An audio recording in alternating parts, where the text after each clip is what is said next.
ফোঁটা পর্বের মধ্যে ডাক্তারবাবু ফোন করলো বোনেদের। সব শেষ হয়ে যাবার পর আমাদের বাড়িতে এলো এক আগন্তুক, ভদ্রলোক সুধাকর সেন, মায়ের মাস্তুতো দাদা। বাড়ির সবাই কৌতূহলী, অবাক। খুব অদ্ভুতভাবে ভদ্রলোক বললেন তিনি নাকি মায়ের কাছে ভাইফোঁটা নিতে এসেছেন। সবাই হাঁ। মায়ের দারুণ অভিমান, না এতকাল যোগাযোগ রাখিনি, তখন আজ এসবের কি দরকার। মায়ের মনে কিন্তু সন্দেহ সুধাকর বাবুর আসার আসল উদ্দেশ্যটা নিয়ে। মামাবাবু আসল উদ্দেশ্যটা বোঝা গেল ভাইফোঁটার পর। উনি মাকে বললেন আমাকে ওনার সঙ্গে ওনাদের বাড়িতে যেতে হবে কোনো একটা রহস্যের জট খোলার জন্যে, যার জন্য ওনার পরিবার নাকি বিপন্ন। মা তো গেলেন ক্ষেপে। এই জন্যেই তাহলে এত নাটক। কিন্তু তাও শেষ অবধি মা রাজি হলেন। মামাবাবু আপনি বলছিলেন আপনার সমস্যার কথা আমাকে বলবেন। আপনার কি মনে হয় আমি উপযুক্ত মানে সমাধান করার জন্যে? আমি কিন্তু খবর নিয়ে এসেছি মা। ইদানিংকালে তুমি যেসব কেস সলভ করেছো তার কয়েকটা তো খুবই জটিল এবং কয়েকটা খুবই দুরূহ কেস ছিল। সেখানে তোমার উপস্থিত বুদ্ধি আর বিচক্ষণতার যে পরিচয় পাওয়া গিয়েছে তাতে আমার অন্তত মনে হয়েছে যে আমাকে আর আমার পরিবারকে বিপদ থেকে যদি কেউ বাঁচাতে পারে তাহলে সেটা তুমি। বেশ, আপনি আমাকে একটা কথা বলুন মামাবাবু, কি ধরনের বিপদ আপনি আশঙ্কা করছেন? সেটা বলার আগে আমি আমার পরিবার আর বসতবাটির সম্বন্ধে তোমাকে বলে দিই, আমার মনে হয় তাতে তোমার সুবিধা হবে। আমাদের বাড়ি রাধামণি নামে একটা জায়গায়। রাধামণি? গ্রাম নয়, তবে ওই মফস্বল বলতে যা বোঝায় তাই আর কি। তোর মনে আছে বুড়ি জায়গাটা? হ্যাঁ, আসলে খুব ছোটবেলায় গিয়েছিলাম তো। তবে একটা বিরাট বনিদি বাড়ি, মাসি মেশো লোকজন একবারে জমজমাট থাকতো। আচ্ছা রাঙাদা, প্রভাদার তো খবর নেওয়া হলো না, সে কেমন আছে?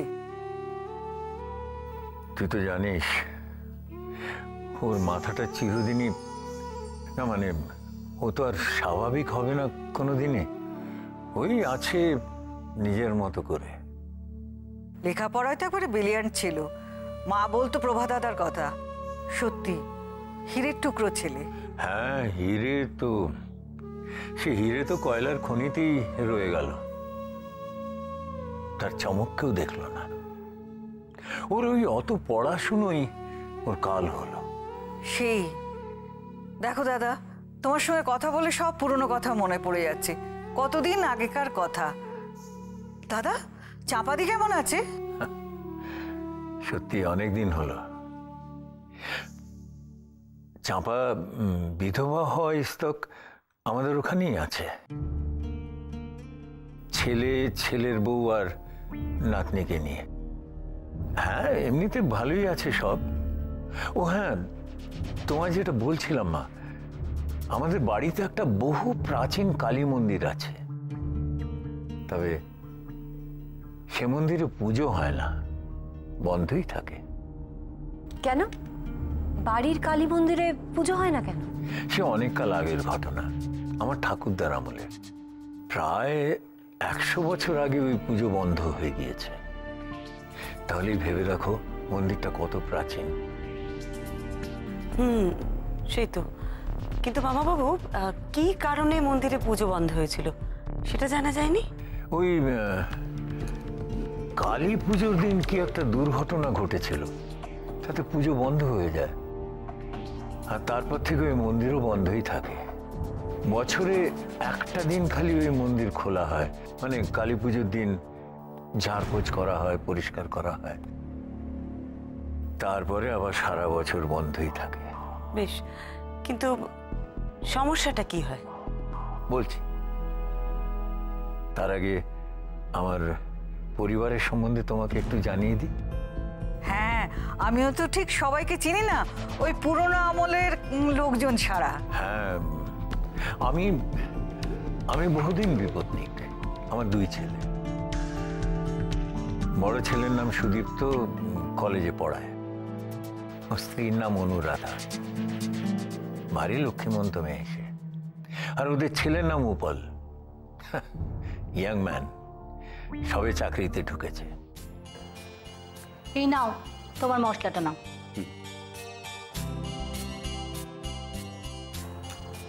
বাবা কখন আসবে কিছু বলে গেছে? এতটা দূর গেছেন, ফিরতে ফিরতে সন্ধে গড়িয়ে যাবে মা। বাবা কেন যে একা একা? জানো তো, আমার না খুব ভয় করছে। বাবা একা একা অন্ধকারে এতটা রাস্তা ফিরবেন। বাবা সব কিছু নিয়ে যা করছেন না। আচ্ছা তুমিই বলো, ঠাকুরের ইচ্ছের কথা কে বলতে পারে? মা, আমি একটু বেরোচ্ছি। এই দেখো, তুই আবার এখন কোথায় যাচ্ছিস? কখন ফিরবি? সন্ধ্যের মধ্যে চলে আসবো, চিন্তা করো না। চিন্তা করো না, আরে শীতকালের বেলা, এক্ষুনি দেখতে দেখতে সন্ধ্যে যাবে। এখন আর কোথাও যাস না বাবা। ও বাবা, দেখেছো মা এখন আমাকে বাচ্চা ভাবছে। মা কেমন, আমি এখন চাকরি করি, কোথায় যাচ্ছি কখন ফিরবো এখন এগুলো জিজ্ঞেস করবে? হ্যাঁ, মায়েরা চিরকালই জিজ্ঞেস করে, তুমি সেটা এখন বুঝবে না, ঠিক আচ্ছা, আছে? ঠিক আছে, আমি তাড়াতাড়ি চলে আসবো, ঠিক আছে? এখন যাই।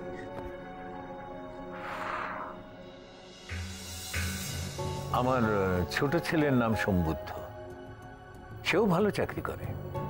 তার স্ত্রীর নাম প্রমিতা, আর তাদের ছেলের নাম তিষ্য। তিষ্য, কিন্তু সে কোথাও একদণ্ডও তিষ্ঠ হয় না। তিস্য, দাঁড়াও দাঁড়াও, অমনি করো না। ওষুধটা খেয়ে নাও, ওষুধটা খেয়ে নাও। আমার কাশি সেরে গেছে, তোমার পচা ওষুধ তুমি খাও। সে আবার কি কথা, ওষুধ না খেলে কি করে ভালো হবে বাবা? না না না, খাও না। তুমি ভালো ছেলে। এই তো ধরেছি। কোথায় যাচ্ছ? ধরেছি অনুমানটা কি? খেয়ে নাও, খেয়ে নাও। দেখি আর বাড়িতে আছে আমার বোন দোলন চাপা। হ্যাঁ হ্যাঁ, নামটা মনে পড়ে গেছে। আসলে আমরা পুরো নাম ধরে ডাকতাম না, ওই চাপাতি বলেই ডাকতাম। হ্যাঁ, ছেলে হবার পরেই ও বিধবা হয়, আর তারপর আমি ওকে আমাদের এখানে নিয়ে আসি। ওনার ছেলে কত বড়? সেও অনেক বড়, প্রকাশ, প্রায় আমাদের সমুদ্রর বয়সী। ওর স্ত্রীর নাম হচ্ছে সুস্মিতা, আর ওদের একটা ছোট্ট মেয়ে আছে, ফুটকি।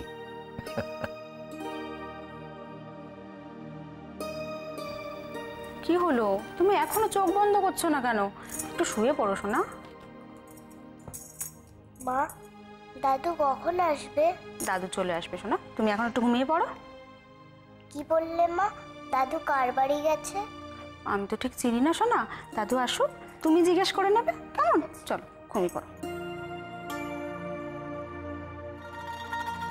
বৌমা, হ্যাঁ মা।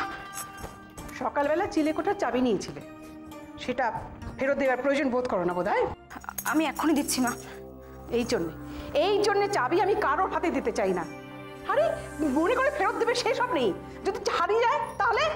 আমার ভুল হয়ে গেছে মা। ওই তো ভুল হয়ে গেছে, এই একটা কথা বলে দাও, সাত খুন মা। ভুল হয়ে গেছে মা, আজকালকার ছেলে মেয়েদের না কোনো ঠিক নেই।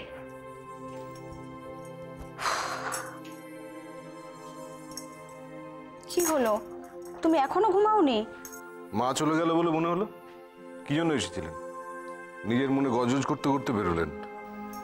আসলে আমারই ভুল গো, সেই সকালবেলা চাবিটা নিয়েছিলাম, ফেরত দিতেই ভুলে গেছি, তাই তো মা। আর বাড়ির লোক বলতে আমার ছোট ভাই প্রভাকর, ওই যার কথা হচ্ছিল তোমার মায়ের সঙ্গে, ওর মাথাটার কোনোদিন ঠিক হবে না। এছাড়া আছে আমাদের অনেক দিনের পুরনো কাজের লোক গদাধর।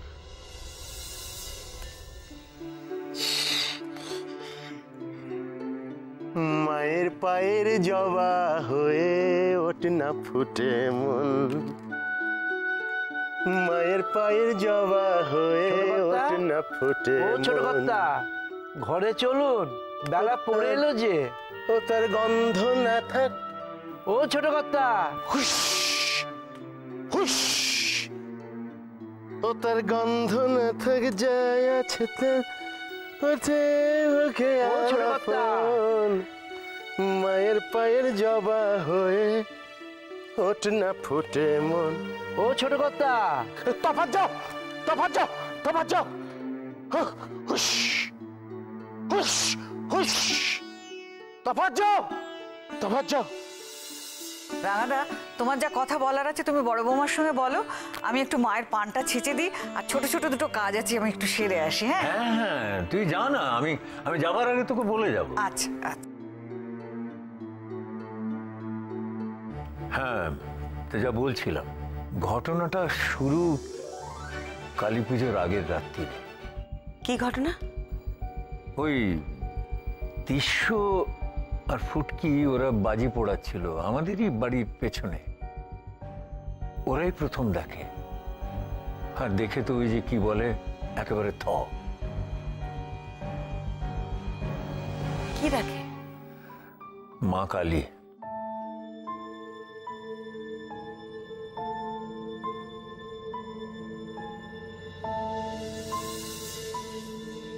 মা কালী? মা কালী?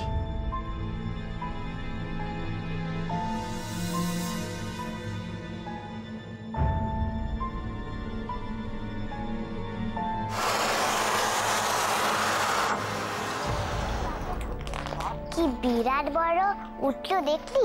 চল আইটা তুমি বসাই। না না, ওটা এখন খোলটা গরম আছে, চাস না। তাহলে এই রকেটটা করি। এটা ফাটাতে গেলে তো বোতল চাই। এবার কোথায় বোতল পাবো রে? রান্নাঘরে যাই?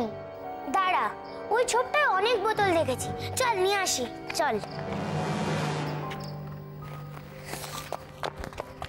খোদ্দা, ওখানে তো অন্ধকার, আমরা একা একা যাব? দূর বোকা, দুজনে আবার একা একা হয় নাকি? চল, সামনেই পেয়ে যাব।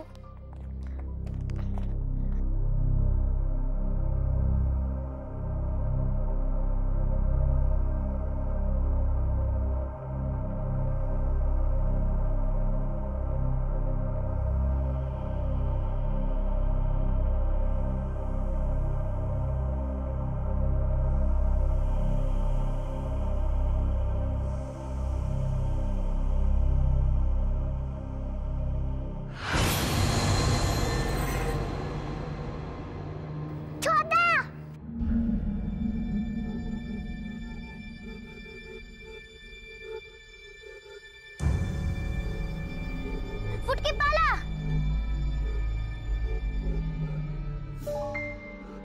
এই ভূত চতুর্দশীর দিনকে বাড়িতে প্রদীপ জ্বলবে না নিববে সেটাও আমাকে দেখতে হবে।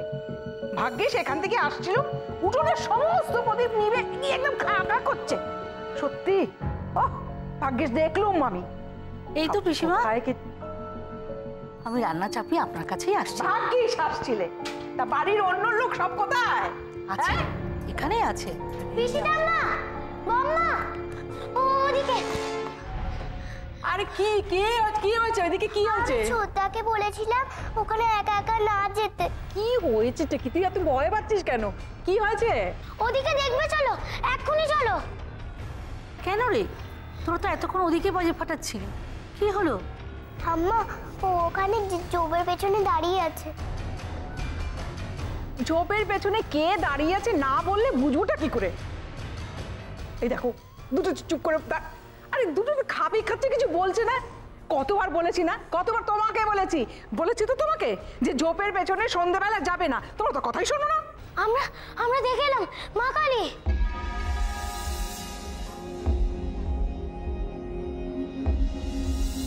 ছেলে মানুষ কি দেখতে কি দেখেছে, তাই আমরাও প্রথমে ওদের কথা খুব একটা গা করিনি, কিন্তু তারপর ওরা বারবার বলাতে আমরাও টর্চ নিয়ে গেলুম ওই ঝোপের পেছনে।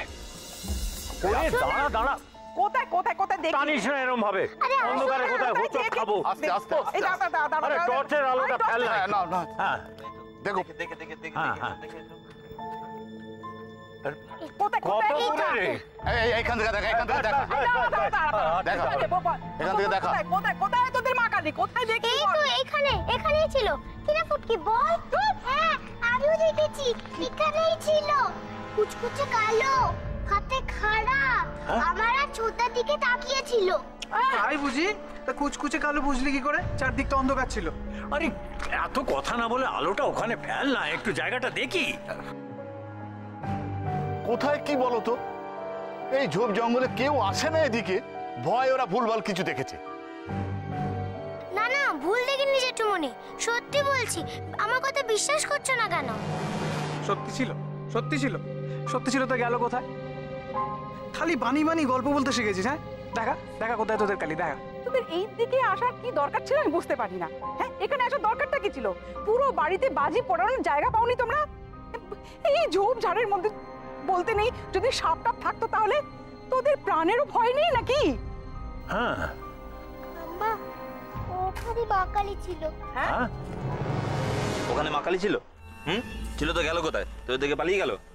সবাইকে ডেকে এনে হয়রানি করাচ্ছিস?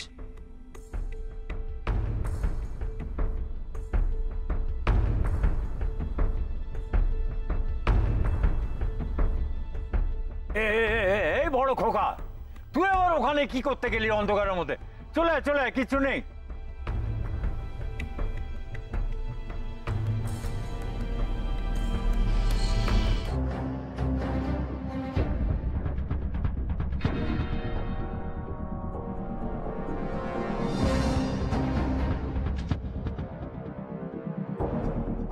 বাবা, বাবা একবার এদিকে এসো না, দেখে যাও। হ্যাঁ,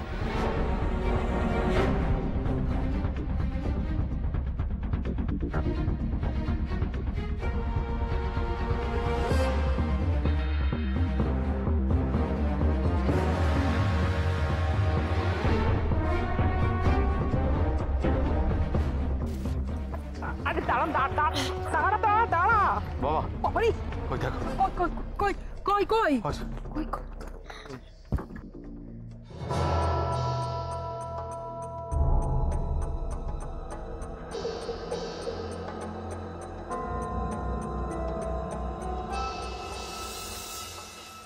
ওখানে জবা ফুল পড়েছিল?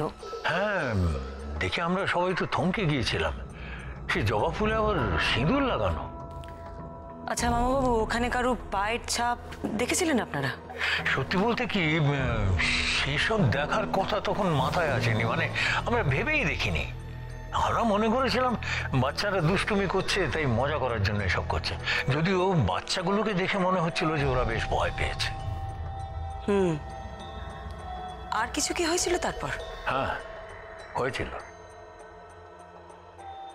তারপরের দিন আরো বড় ঘটনা অপেক্ষা করছিল। আর কিছু কি হয়েছিল তারপর? হ্যাঁ, হয়েছিল। তারপরের দিন আরো বড় ঘটনা অপেক্ষা করছিল। পরদিন মানে কালী পুজোর দিন, যেদিন মন্দির খোলা হয়? হ্যাঁ, ঠিক। অন্যান্য বারের মতন সেদিনও সকালে মন্দিরের দরজা খুললাম। প্রত্যেকবার ভেতরটা যা অবস্থা হয়ে থাকে না, এবার তোমাদের উপরে ভরসা করব না, আমি নিজে দাঁড়িয়ে থেকে সব পরিষ্কার করাবো। সত্যি ও চারিদিকে দেখো তো ধুলো।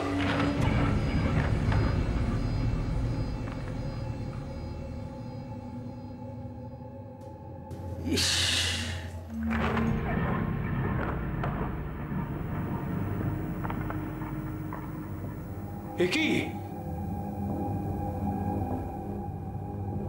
কি কি হয়েছে হয়েছে?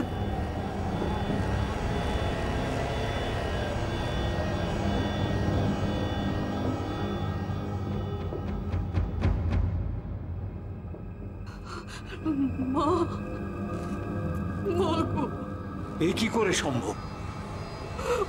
মা, মা, মা, আরে তোমরা চুপ করে দাঁড়িয়ে আছো কেন? মাকে প্রণাম করো, মাকে প্রণাম করো, মা স্বয়ং প্রণাম করো। মা, মা গো, জয় মা, জয় মা, জয় মা, জয় মা, জয়।